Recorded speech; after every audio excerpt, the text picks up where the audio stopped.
Alpha Zealot. What are you expecting from this matchup?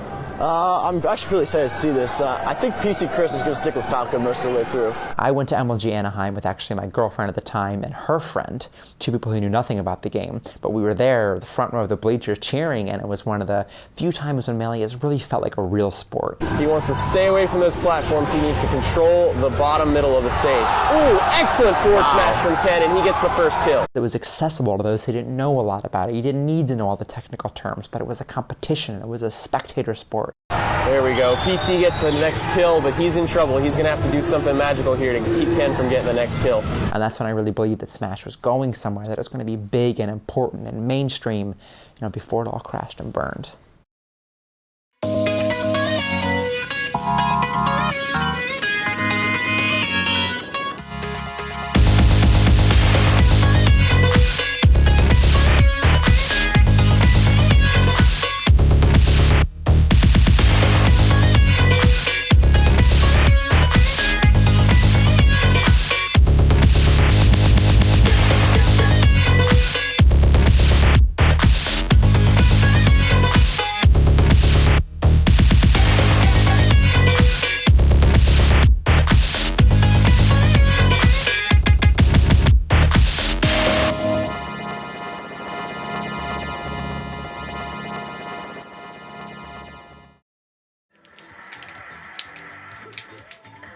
I met them at this tournament in New Jersey. It was in this guy's house. This guy named Kip. He was just beating everyone. I'm like, who the heck is this Asian kid beating everyone like this?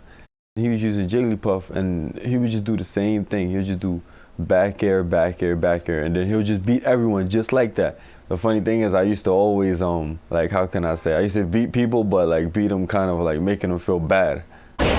So then when I fought him, like, I would talk crap to him, like, stop doing that stuff. And then like I would beat him. After that, he said, watch out for PC Chris. PC Chris is better. I'm like, oh, he is? He's better than me? I was like, so I gotta play this guy. In high school, I had a group of friends that we used to skateboard. There was two Chris's and posed an immediate problem.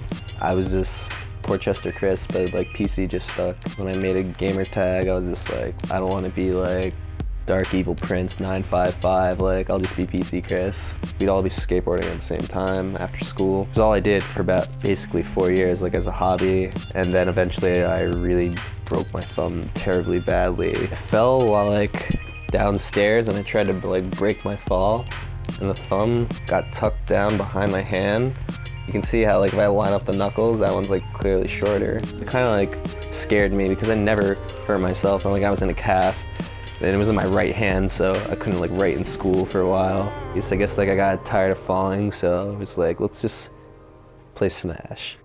I remember the day that I wanted to get better. For the whole day I was like, okay, I'm gonna beat my friend, because at the time I just could not beat him 1 versus 1. So eventually I was like, well, maybe there's like videos of really good players, maybe we're doing something wrong.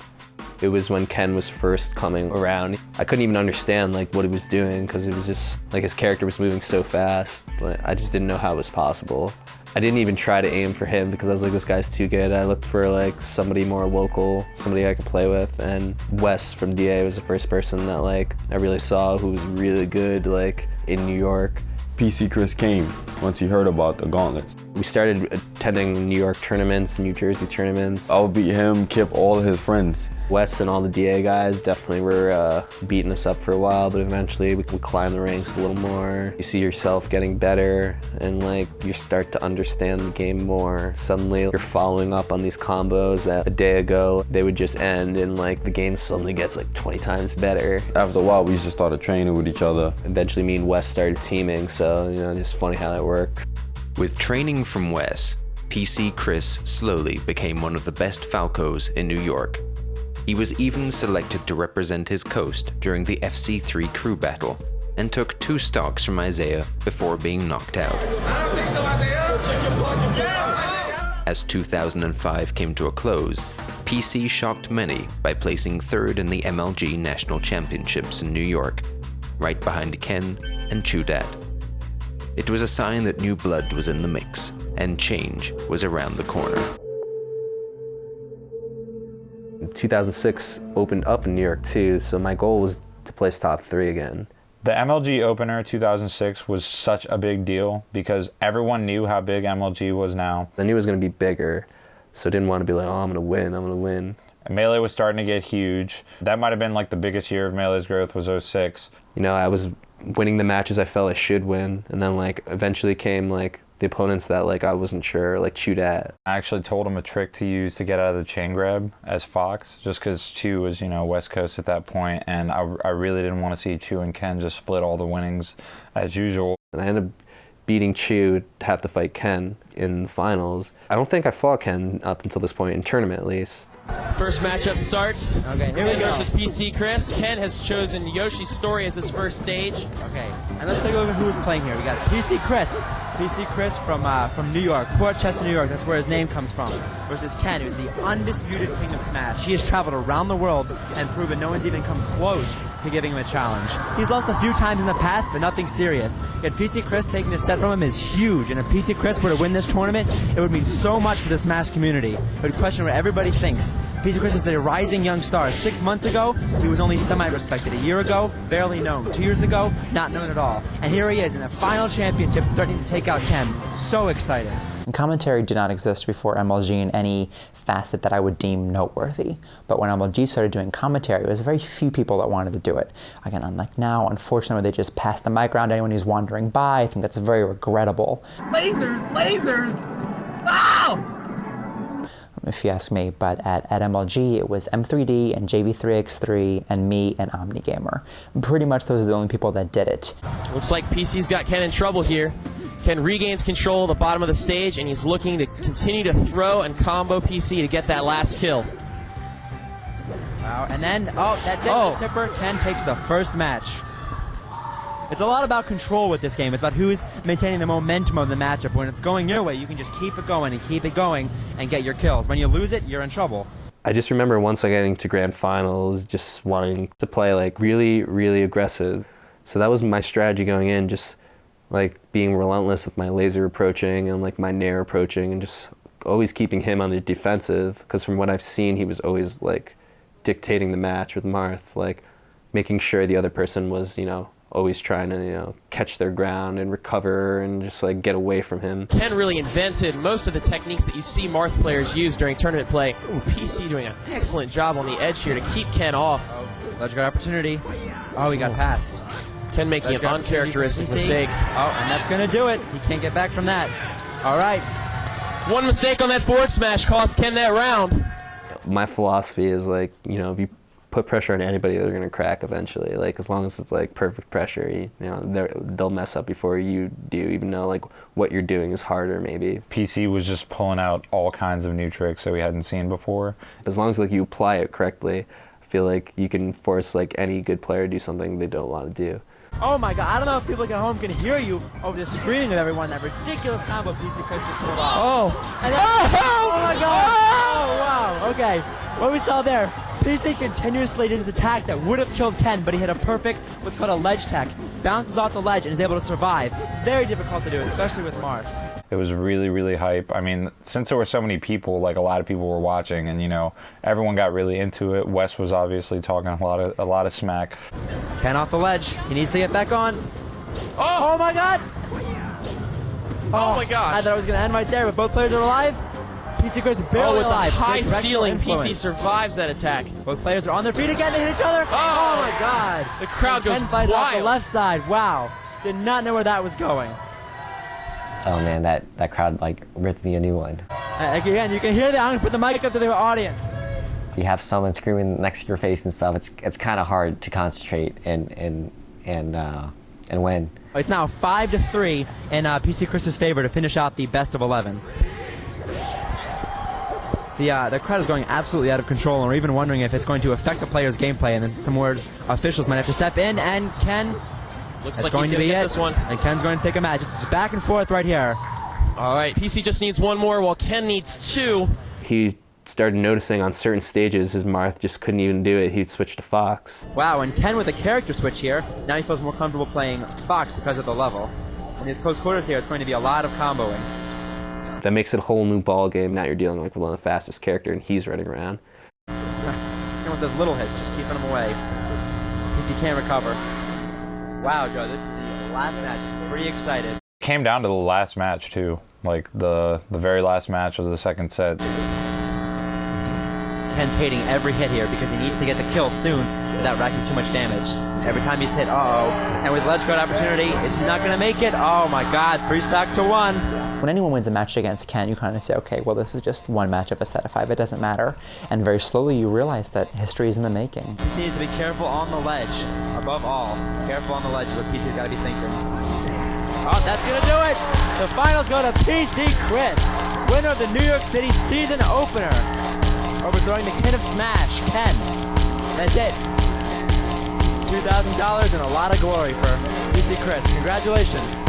I end up winning, which I couldn't believe it, like especially in front of like everybody, like all my New York homies had my back. Just the fact that it was like this new like up and coming player, you know, it gave a lot of people like inspiration who were just starting to play Melee, like okay, this guy's still new and he just beat the best player. An MLG guy came with like directly with like a microphone and camera, and like I was not expecting this, and he's like, you have anything to say to your fans out there? And I'm like thinking to myself, like I have no fans.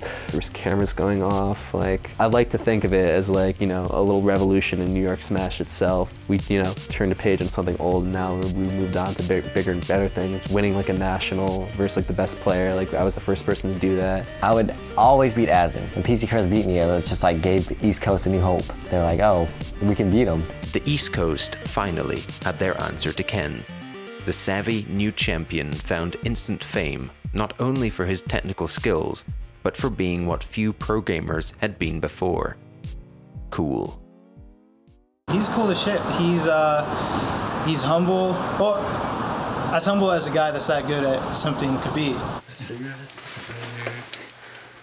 phone, wallet, money, keys. Alright. PC Chris was the most laid-back person I've met within the pro spectrum. He's a very funny guy too. He like cracks jokes. He like trash talks all the time, like jokingly though. They just can't handle me right now. Unlike those Coronas in the back, it's cold, baby. This is, you know, waiting for the party to happen. The party's already happened, my dude. Well, some of the stories I might say might get PC Chris in trouble, so.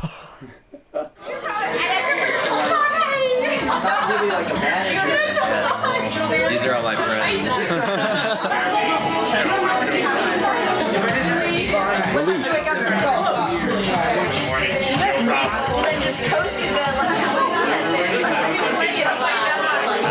That must be how I bust my ass all day. I'm hungover. It sucks. every time I ask See how good I can hide how miserable I really am to the customers. Ken is a competitor, which I think is an important distinction among Smashers, and one that I've always preferred the competitor to the non-competitor. Your Chudats, your Ken, someone who will try to the last, which is why Chudat is one of my favorite players of all time, even though I've spent much of my life hating him. He does not give up. He can be down in a set and he keeps playing and he keeps playing and he keeps playing. He doesn't give up halfway through. And that's Ken. Ken wasn't someone who just stumbled upon the skill. Ken was someone who wanted to win. White, we've got the winner's bracket final here, Ken versus PC. Yeah. You excited? Really excited. Really excited. For those who don't know, Ken's been the reigning champ at this game for a long time. And East Coast, or any player for that matter, really hasn't been able to overthrow him. And then last event at MLG New York, PC Chris beat him and won the entire tournament. Going into Dallas, you know, I obviously felt good about where I stood because, you know, I won the previous tournaments. I did well in the time between at the locals and things. So, like, by my knowledge, I was like, you know, let's go for a repeat. For the first stage is Dreamland 64. Ken struck Corneria, so PC can either get that on random or pick it himself. And PC Chris struck Fountain of Dreams. Obviously a little bit worried about his short hop lasering there on that stage with the low platforms. I knew Ken was practicing. I just didn't know, like, what he was going to do. I'm just going to still go with the, you know, this aggressive strategy because his strengths are when he's dictating the match, and when he's like avoiding me, like I could just play my game, and even like if I'm not playing my best, I think I could still beat him. Now PC, the Falco, is going to try to get inside on the mark. Nice double laser there from PC. And Ken continuously pointing out the counter, which is that move where he puts his sword up, you just saw it again, and basically just takes the Falco's attack and shoots it back. Despite how cool it might sound, it's generally considered mostly a useless move, but for Ken to use it repeatedly on one of the best players in the country and 3-stock him it's impressive. No one would use a Marth counter. That's like a forbidden move that you use Marth. But I used it against PC Chris, so every single time he would laser me, I'd counter and he'd jump in and get hit. He, discovered that if I'm just mindlessly approaching him all the time, he can just, try to bait it and counter my approach with Marth's counter. Ken has been known to reinvent the way to use new tactics and new techniques with Marth, so it looks like he's doing it again against PC. The fact that Ken invented Marth, look at him go with that counter. I can't believe it. Well, obviously, I knew what he was doing. I could see what's happening. It's happening to me, but telling yourself to avoid it and, telling your hands not to, it's one thing. So you can't count unless you know you're going to get it off, but wow, but Ken obviously showing us that he knows when he can get it off. He says, don't worry, guys, I know. It was brilliant to see. Even though I prefer PC Chris as a person and a teammate, I enjoy seeing Ken, the viciousness come out, and he did, and reigned him superior. That's it. Ken wins for Ken. Ken works his way back, hopefully silencing some critics in his mind. He outplayed me, he beat me, exposed me. It was, definitely a downfall after winning New York. Suddenly, wow, was it just a fluke? Can I really hang with the top players, or am I just going to be that guy who's placing below them?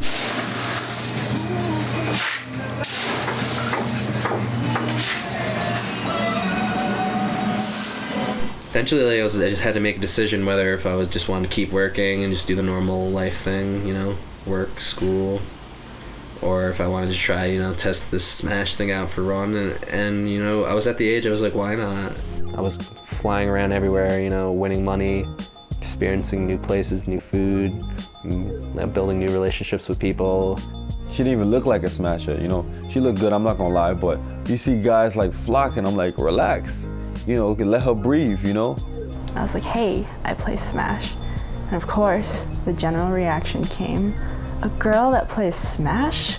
Always hard to break the ice. It's just so awkward. What can you possibly say to this stranger that's gonna make him feel like this guy's definitely not trying to hit on me right now? There's nothing. What might even attract guys even more is that she's good at the game. I somehow got introduced to her. I don't really remember how, friends from a friend, oh, PC is milk tea. I was just amazed at his Falco and watching him, and I asked him for a photo. We were at that age where we had enough similarities to date, and we're both attending these tournaments, why not? We've definitely fought over Smash. He gets always mad at me because I always would hit him during teams, but I thought we were a pretty legitimate team. We teamed at so many tournaments while we were dating, and we got so close to winning, but we come up short. The day we break up, we go to a tournament and we win. It's that's how you know. We're still friends to this day. Buddies. She was going into college and stuff like that, so less time for practicing, whereas I was just playing Melee.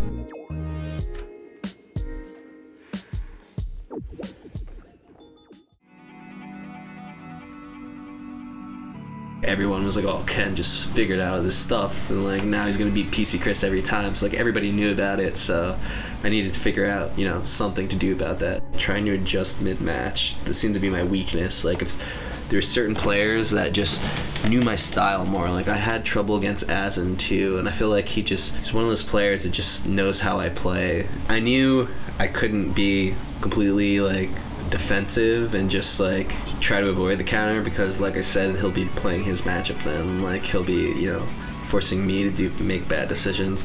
So it's the term I like to use is called hot cold.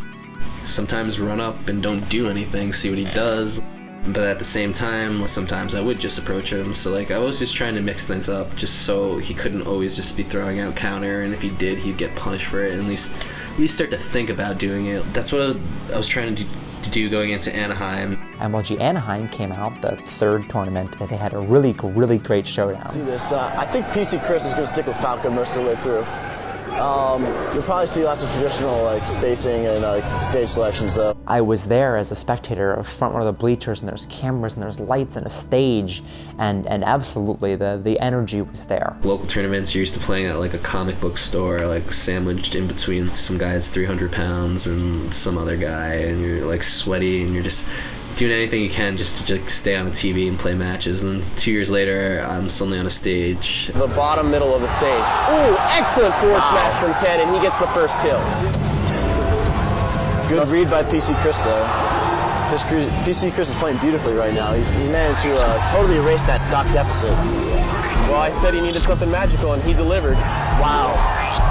Wow. Excellent play from PC Chris. He's really taking it to Ken now. Oh, wow.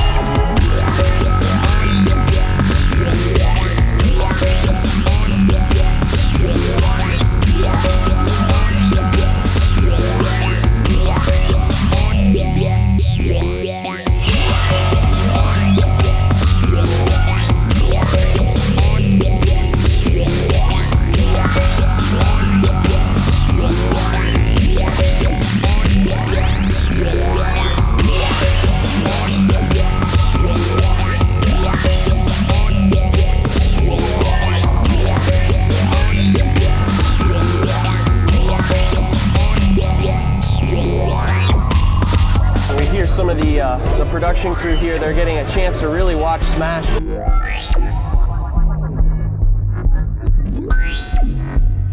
They're realizing just how fast Smash players do things on their controllers.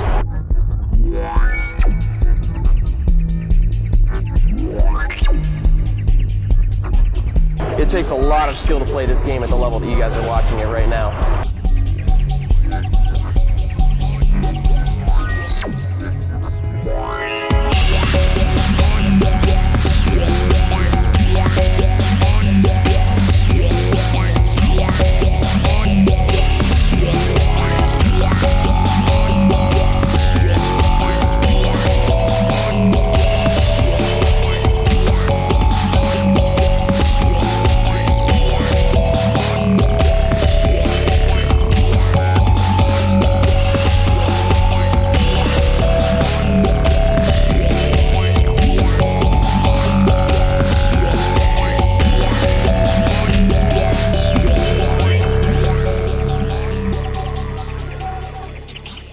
Came so close, down to the wire. The last game, last match, last stock. The West Coast crowd is going nuts. They're chanting, Cali, Cali, Cali. Ken is their hero right now. They need him to get this victory for the West Coast. This is sort of a revenge match from back in New York where the East Coast crowd kind of tore Ken up.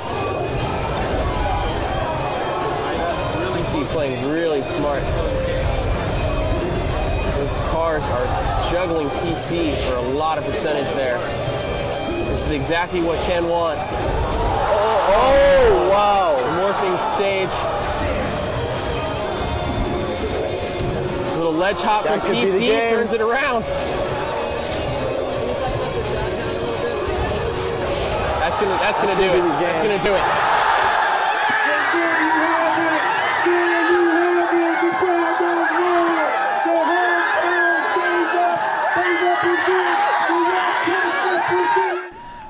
It was like all the butterflies in my stomach went out. They hoist them up on their shoulders, and even though PC lost, it was still a great tournament experience. Huge, like a sign of relief. I didn't really care whether Ken or PC Chris won half as much as I cared that people were actually watching, because the Halo kids were watching and adults were watching and girls were watching, and that's the direction I wanted to go. I always wanted more from Melee. I didn't want it to stay as it was. I wanted to explode into something different. I wanted it to be like poker or NASCAR, where it garners this fan base that's a little bigger. Even though like I didn't walk home with the win or the money, and like people were still saying, "Oh, Ken's better than PC," but like I knew inside that like I went there and I did what I wanted to do. I long to tell you how I'm feeling. Is this real? Am I believing? Just one tournament that's less known that I went to was a one in Hawaii. Chasing shadows, never knowing I went to Honolulu, got picked up by some smashers who just were excited to play me, and were like very excited that I was coming to Hawaii. But like, I'm excited to go to Hawaii. Like, thank you. Like, of course, like I'm gonna do that. Like, I tried to learn how to surf. Like the competitive, stubborn person I am. Like, it just took me so long to at least catch a wave and like start to like ride on the board, and then like the next day was trying to learn how to get up. And like at the time I was like, why am I doing this? But like at the end of the day, it was so fun, and like being able to leave stand up for a couple seconds was like totally worth like 10 hours in the water.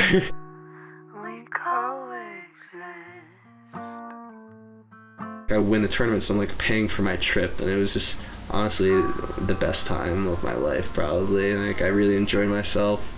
Everyone in Hawaii, I mean, shout outs to all of them. They made me feel like a king. They didn't need to, but they did. I had a great time. They were all kind. Hopefully I can go back someday.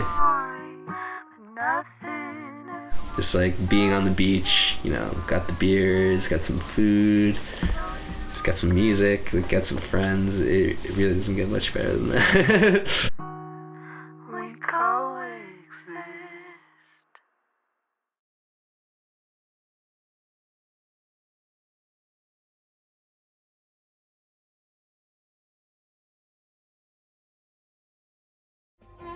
He understood the game like decently well, but you would never have guessed he was going to be one of the best players in the world at that point.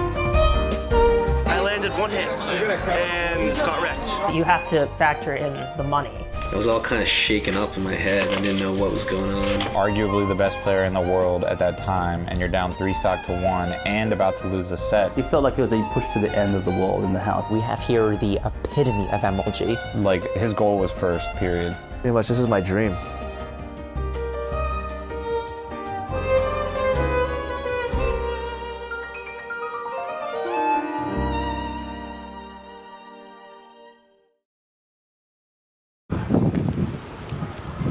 Good. No laughing so far. You did that on purpose. Alright. So we're gonna have to talk about the double DDD theory.